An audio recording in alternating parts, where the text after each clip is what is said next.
Today we're going to be talking about how to find your personal interior design style and a formula that will not only help us determine that design style, but also establish certain design elements that we can bring into your existing space to tap into that personal design style without doing a ton of cosmetic changes right off the bat. We're also having a very early spring thunderstorm right now, so if you hear thunder, rain, this is our sign to just have a cozy little chat together.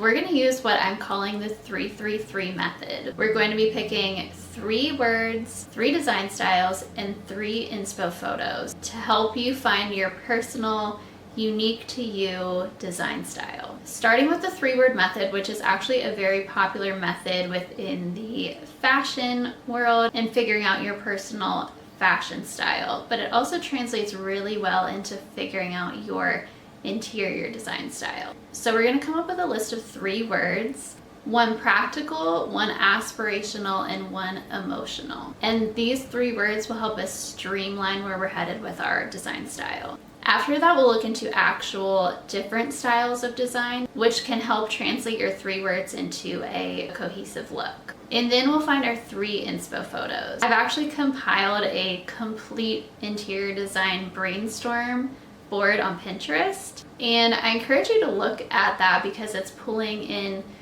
basically all of the different design styles that you can think of, and it's just a complete overview, so you're getting a fresh look at your options. One thing about Pinterest is that obviously it's working off of your algorithm, so if you've been looking up a specific kind of design, interior design style for a long time, it's going to pull those same type of images, so you're seeing kind of the same thing over and over again.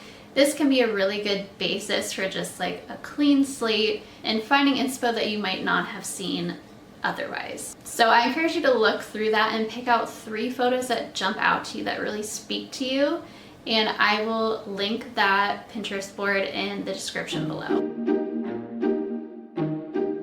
So let's start off with your practical word. Think of this word as like the basis of your style, pulling the curtain back, if you will. So in your normal state, what makes sense to you design-wise? What do you naturally gravitate towards? If you removed all the styling from your space, what are the basics that really stand out? Where are you at in life? What are your priorities? Maybe you love the idea of having an all-neutral home that's super bright, but you have 3 kiddos running around with their orange popsicles. That might not be practical for you. Or say you live alone in a really small apartment and you kind of need to be minimalistic to optimize your space. That might be more practical to you. So even if you don't like your current space, what stands out?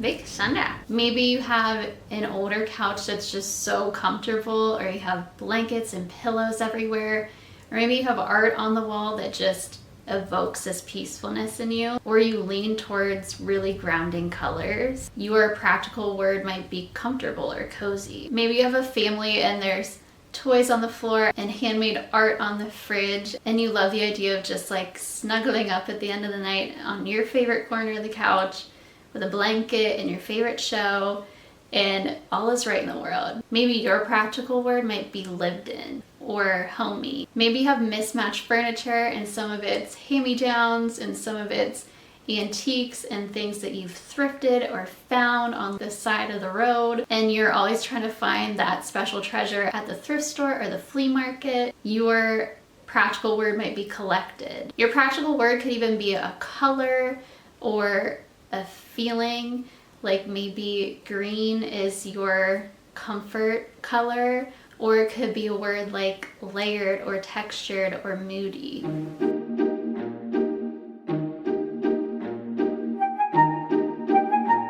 Next is your aspirational word. What do you wish your design style embodied more of? What inspires you? What would you love your future home to look like? What do you see and think, man, I wish my home looked more like that? Maybe you would love your home to be more colorful or vibrant or quirky. Maybe you aspire to have a simple, effortless look. Maybe you want your space to feel romantic or soft or you would love your space to feel organic and earthy.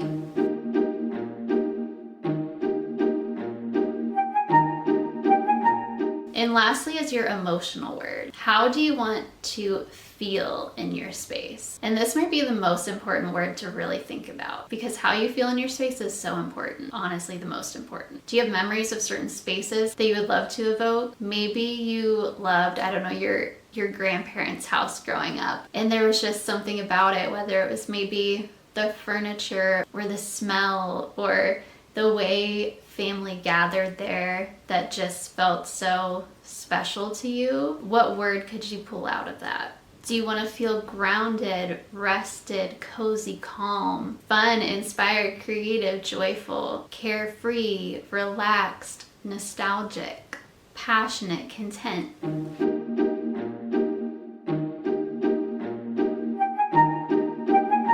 Now let's break down some common design styles. The most important thing for me when it comes to design styles is not feeling like you need to be pigeonholed into one specific design style. I actually think it's most beneficial to have more than one design style, and that's why I encourage up to 3. So like for me, I love a vintage kind of traditional look, but I also love mid-century modern, and I also love having a little bit of like an earthy cottagey feel. Mixing and melding different design styles together can really emphasize that personalized, unique design style look for you. If I were to just pick one, like farmhouse, or even say 2, like modern farmhouse, combining modern and farmhouse together, it can still fall a little flat, a little one-dimensional, can kind of plateau, and it can feel like, sure, it looks really nice, but it looks like it could be anybody's space. And that's where we're missing that kind of unique, personalized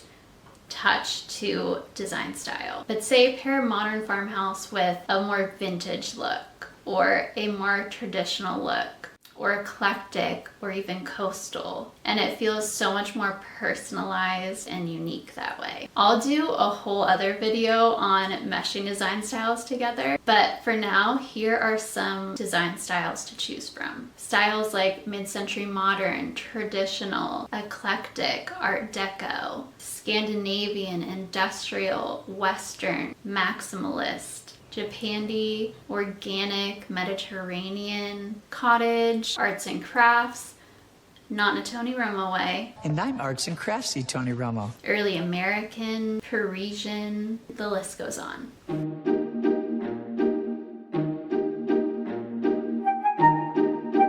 So if you haven't already, go ahead and pull up that interior design brainstorm board on Pinterest. The link is in the description below, and pull out 3 photos that feel like you. Once you've done that, you can compile your list together. So we'll do an example here. Say your 3 words were comfortable, quirky, and relaxed. And let's say you like the aesthetic of cottage, eclectic, and vintage styles. And the 3 photos that spoke to you were something like this. You can begin to see the through lines and really nail down specific style pieces to add to your space to embody that personalized design style. For that specific example, some design elements you might want to think about adding to your space could be thrifted art or vintage art prints put in thrifted frames, antique furniture, lots of layers, bespoke unique pieces, items on display like plates, copper pans, pottery, crocks, baskets, art, books, bringing in an element of freshness like fresh fruit on the table or fresh vegetables, fresh flowers. Having cozy, secluded nooks, utilizing something like bench seating instead of all chairs at your table. Mixing patterns and textures, choosing things like gingham, wash cotton, linen, plaid, stripes, checkered patterns.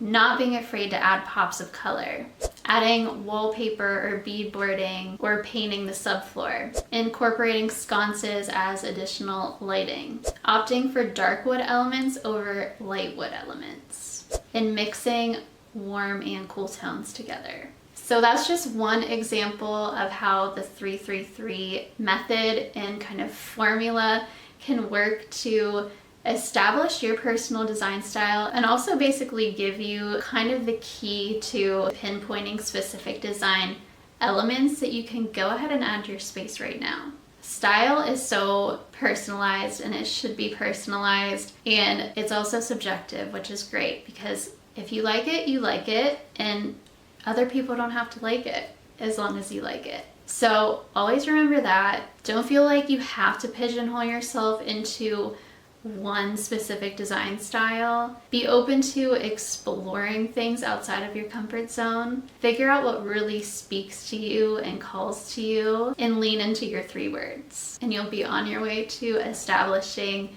a more unique, personalized design style for you.